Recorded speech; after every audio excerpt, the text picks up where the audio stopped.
Let's see.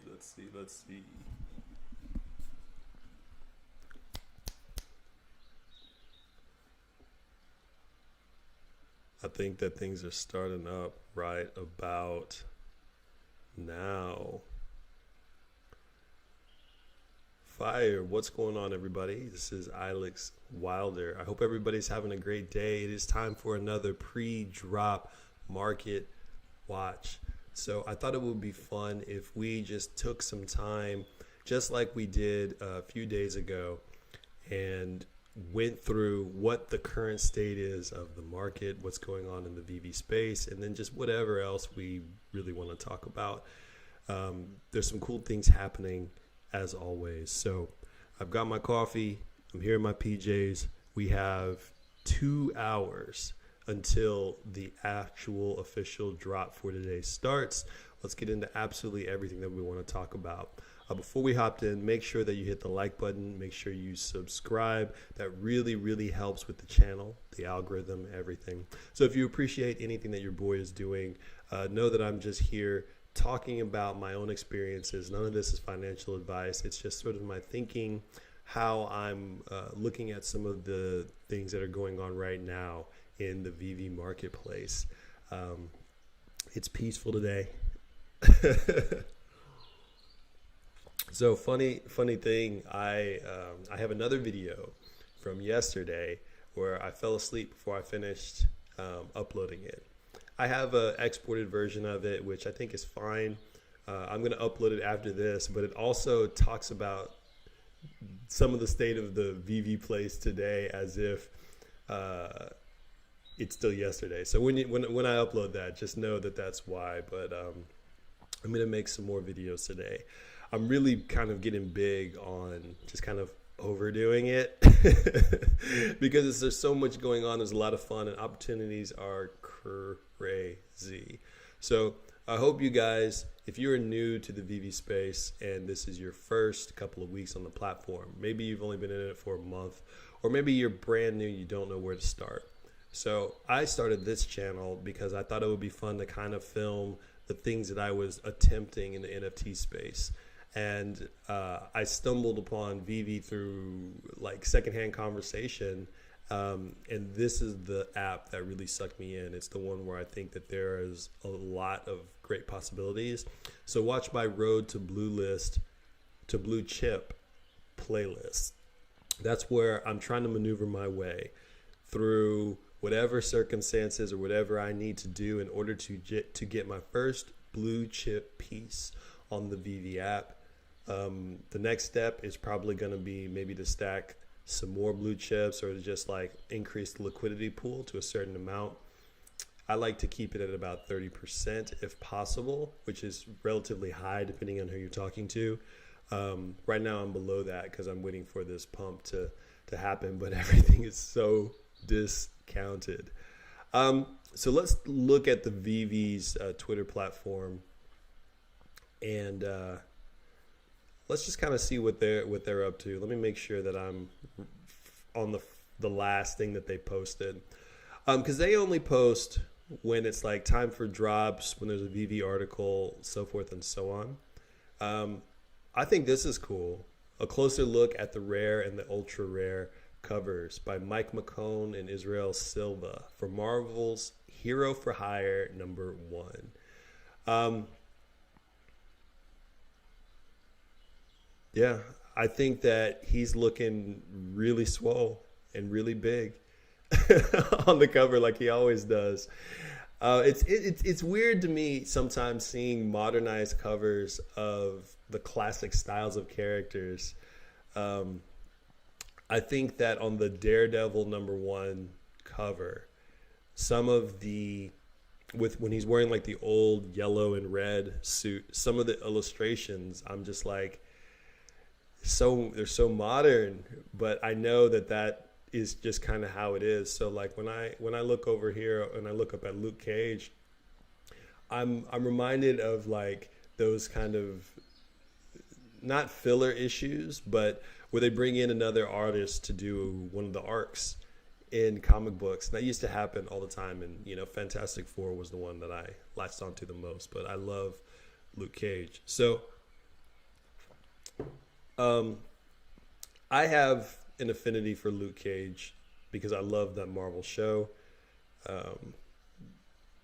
I think that it's not going to let me scroll through unless I log in. That's cool. Let's jump over to the Veve article first. So I love the Marvel show like a lot of people did. I was one of the people that was waiting for the Marvel characters from the Marvel Netflix show to enter the cinematic universe. I love Luke Cage, season 1. I love Jessica Jones, season 1. I love Daredevil, season 1 and 2. I love The Punisher, season 1. See how specific I'm being? I think that after those really cool introductions, and then the licensing started to slowly trickle back toward Marvel, that a lot of those Marvel writers went to the more official Marvel platforms, I think. And I'm hoping that eventually Luke Cage shows up for the new version of Marvel, because you know we're eventually going to get some kind of new set of Avengers, and I think that that's going to be a really fun movie. Just because thinking about it, we have to now view the characters that we previously viewed as side characters as the new leaders. Do we really think Valkyrie is going to be the best leader of I can't believe I'm blanking on Thor's homeworld. I want to call it Valhalla, but I know that's not right. I want to call it Ragnarok too. Crazy how that happens. You know what I'm saying. Do you think she's going to be the best leader? Is Falcon really a good leader? I don't know. And the funny thing is Winter Soldier, is he actually going to be able to keep it together and be one of the people that people look up to and respect? I don't know. It's fascinating. But man, it would be great if Luke Cage slipped in there. These covers show the classic Luke Cage fit with the yellow shirt, the headband, the two-tone boots, and the metal cuffs, and the chain for a belt. How do you get through life if you don't have a big, thick chain for a belt to beat people over the head with, or just to show people that you're so strong that you wear a really thick chain? And then here's our variants. Honestly, I think that the common is the way to go if you don't get the secret rare. The secret rare cover looks amazing. It looks great. This common with the full color is the best looking artistically, in my opinion. But you really can't go wrong with the ultra rare or the rare either for those MCP points. So I got into a little bit in the other video about the numbers and how I feel about it and things like that. But I wonder if you guys are really excited, because this is yet another comic book that's dropping. And the comic book vertical is still very up for grabs almost. It's very much like we don't quite know if and how comics are going to get that mainstream appeal. So the creators were saying that close to the end of this month or in a couple of weeks, they're going to be introducing some of the new features in the vault, being able to display comics. People are predicting that that is going to be the piece of information that starts to give comics their own individualized rise instead of just rising up with the marketplace. I don't know if that's true or not. I don't know if that's the case, but I'm hoping that something really gets people to go towards these comic books, because though they're not lenticular, the story themselves is part of the prize. And that's the part that's probably being ignored the most right now. I don't know what they can possibly do, though. That's some real big speculation. I kind of want to bring it back to what's happening today. So let's just go over to Omi Wiki, which I love. I want to look at some of these secondary market floor prices. So if you go to Omi Wiki, let me see if I can scoot this over a little bit so you can see. You can scroll through collectibles, comics, my collectibles, my comics. So you can add your pieces here in your watch list. I want to kind of scroll through some of the collectibles just so we can see what's going on in the market specifically. I think that that is a great way to figure out what you want to do, to notice things that you haven't been noticed. And plus it just helps me. It helps me learn. That's why I like to kind of do it. So I do it anyway. I figured we could do it here for the pre-drop market watch. We're going to try to do these before every drop, 8 a.m. my time, so 2 hours prior to drop. Quick half hour, get in, do our reviews, see what we like, pop out. So let's do a little quick scrolling before we do some individualized stuff. Now you can search by your own collectibles, but I think it kind of has them ordered by something. I'm really not sure what. I thought before that they were ordered by when something was last listed, but this Batman was listed 5 hours ago, and the what was it, a Murmurcorno was listed an hour ago. Yeah, so I'm not really sure, but we'll still scroll through it because I think that there's a lot of good insight that you can kind of get. So again, I do like pointing out the different Adventure Time characters. Ice King, he's a rare. He's only 168. I don't think there's going to be any other Cartoon Network Adventure Time characters on here at all. Finn, he is 123 as a common, but he's Finn. He's the main character. Ice King's a villain, so, and not an anti-hero or a villain that people want to be. Just a villain that they think is funny. He's like Dr. Eggman in Sonic. The Murmurcornos, I can't wait to see what they actually do with them. I keep getting this sense that something is going to be, they're going to be tied to something important. But I'm not really sure what that is, because it just seems like they are grabbing that My Little Pony market in the NFT metaverse space before anybody else is doing it. Now, if there happens to be a My Little Pony metaverse, parents will learn the metaverse because My Little Pony is humongous. I've said this before, but my niece loves My Little Pony. She's about 8. And she was taking me through all the different ponies and their personalities and all this stuff.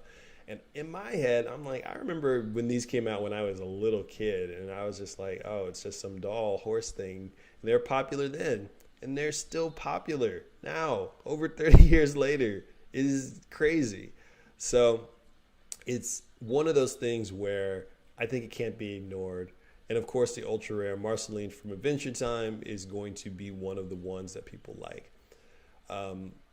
Now, that Ritmo ultra rare Murmurcorno, it's coming out with a floor of 1,030. And I hope you guys can see the floor on there. Let me double check. Yeah, floor 130. I feel like that's right. Some of the rare and obscure ones have pretty up their prices, but the regular commons, uncommons, rares, they're low, man. So there's quite a few that I don't have. I only have a few, and I'm not a set chaser, but 39 for this uncommon, 43 for this uncommon, you know, a boost above the listing price. They all listed at $14.99, but at the same time, like, not a crazy rise like other IP. And it's because they don't have that IP yet. I might research to see if something already exists for them, because I've been wrong before. Ultraman #1, Alex Ross. I wonder if this is the first Alex Ross thing on the app. I never even thought of that. Alex Ross, hold on, you guys can't see. Sorry about that. Alex Ross is a comic book illustrator. He paints. So he's done a lot of really, really famous works of fiction, like Infinite Crisis for DC. It's this big crossover epic with all the DC characters tackling some things that are happening starting in the future. He painted Marvels, which is also on the platform. That's one I've been eyeing, where I'm like, I'm thinking that comic books, there's something kind of going on. And when I do my, what I call aesthetic plays of comic books, that when the artwork becomes a factor. Marvel's is right up there. Alex Ross is one of the greatest comic book artists of all time, and seeing this rise of Ultraman, it's a first edition, so it's a first edition with Alex Ross's name on it, sitting at 99. That might be an interesting thing to look at. Now, it is a poster, and people don't like paying a lot for posters because they're posters. The real life equivalent of a poster, only the rarest of the rarest, tied to certain circumstances and moments, actually get collected like that. Like, oh, here's the original poster from that was hanging in the theater where Star Wars aired. Oh, here's the actual poster from Mallrats that Kevin Smith showed at Comic-Con. Like, we don't like paying a lot for it, so it's hard to kind of get that mental hurdle, but we're still not really quite sure what we're paying for half of these. Let's kind of keep going. There's a couple that I have on my watch list, but I want to do a little bit more of a drag look before we go into the ones that I like on a consistent basis. The Doctor Doom, 1,197. Let me see if I can get it up there. There you go. Floor price, $1,197.99. Mighty starting at 13, jumping up crazy with that ultra rare. And then look at that Mr. Fantastic common. It's a first appearance. It's at 43. I think I got one at like 25 right before all of the Mighties went up to this like floor of like 39 to 40-ish. Though now the floor is a little bit lower, but it had shot up to 70 something. So that might be a good buy. Mr. Fantastic rose up to like 70, 75. Not financial advice, just my opinion. And I'm wondering too the actual impact when the Fantastic Four stuff starts to happen, when the movie starts to be announced, when they start doing crossovers, when they make his character as relatable as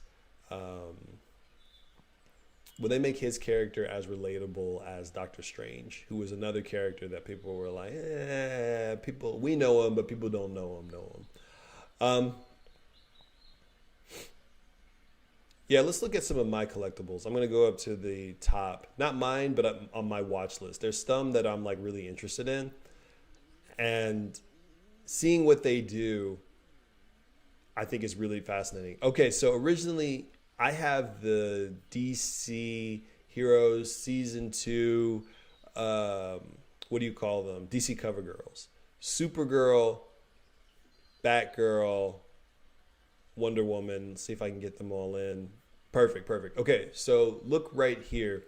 I've been watching the comparison of Supergirl to Wonder Woman for a minute because there's all this hype around this Wonder Woman, and people are wondering if she's going to unseat the previous Wonder Woman as the new top of the character. Now, this is circling around the whole FA event where people are like, if it's not FA, it can't be at the top because collectors care about what's first.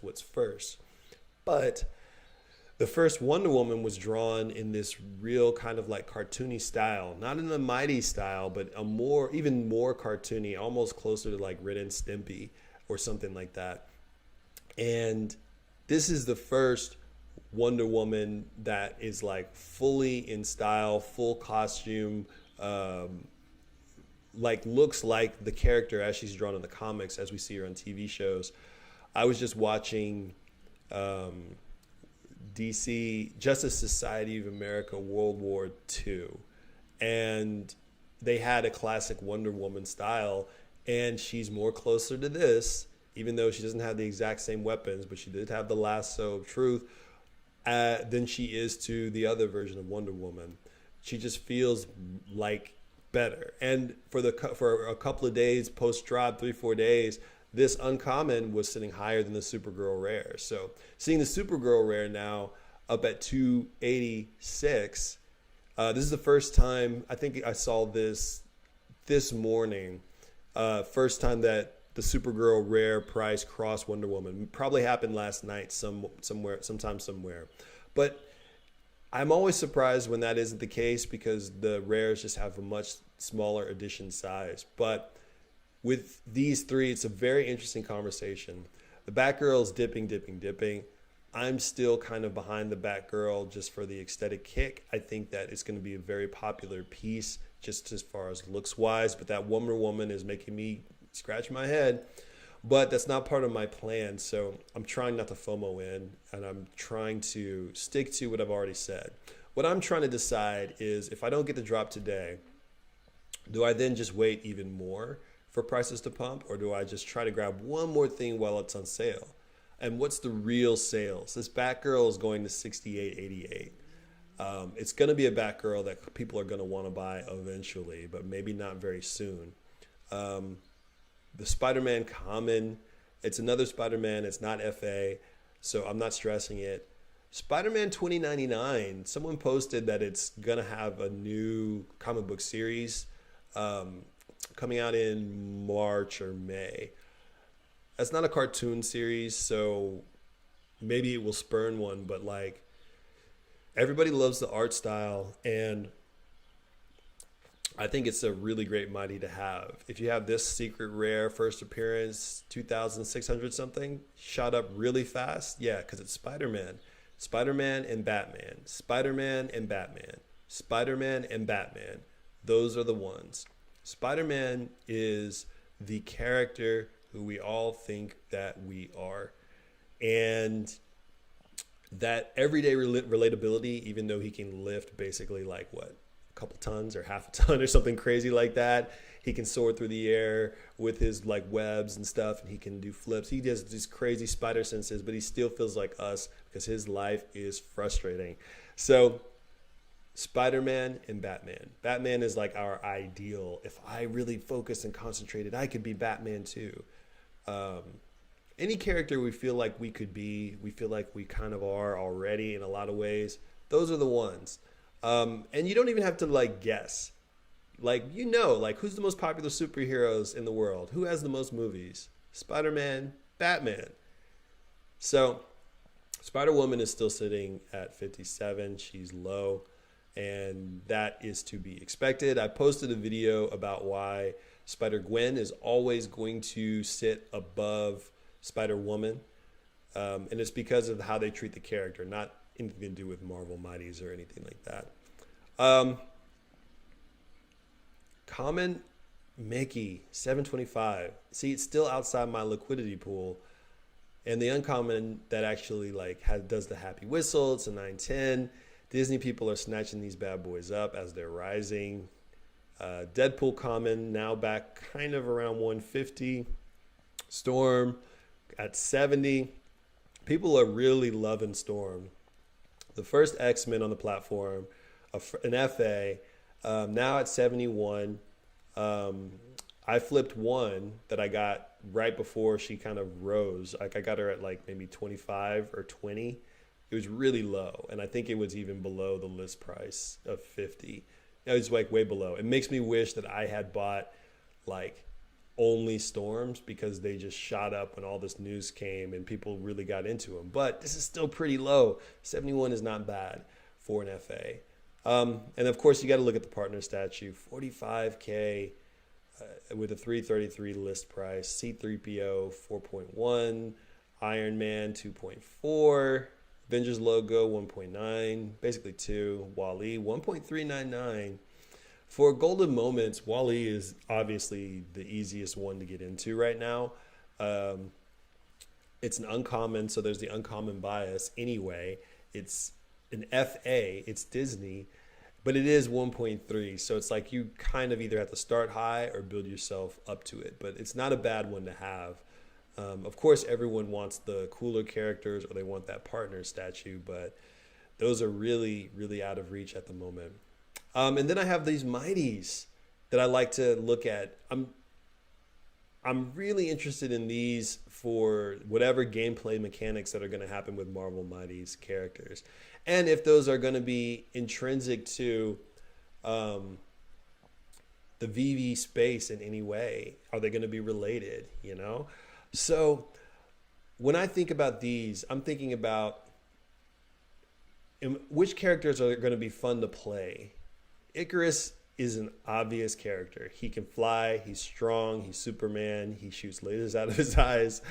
He is the one. He's great to watch on film, and the movie didn't quite hit the way that they were hoping, didn't quite meet the storytelling beats that most of us really want to see. But I'm kind of